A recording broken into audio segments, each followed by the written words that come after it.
Today, we're venturing deep into the lush rainforest to meet the unique Uakari monkey.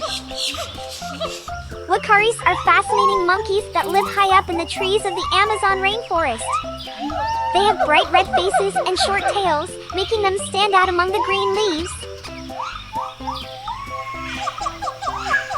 These social monkeys live in groups called troops and spend their days grooming each other, playing, and searching for delicious fruits to eat. Uakaris are important seed dispersers in the rainforest. When they eat fruits, they swallow the seeds and then spread them around the forest through their droppings, helping new plants grow. Unfortunately, Uakaris face threats like deforestation and habitat destruction due to human activities. Rainforest conservation efforts are crucial to protect these unique monkeys and their homes. So, let's give a big cheer for the wonderful Uakari monkeys, for their vibrant faces, playful behavior, and their role in preserving the rainforest.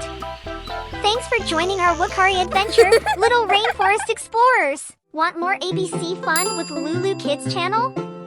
Hit subscribe to keep the adventure going! Don't miss out, join us next time!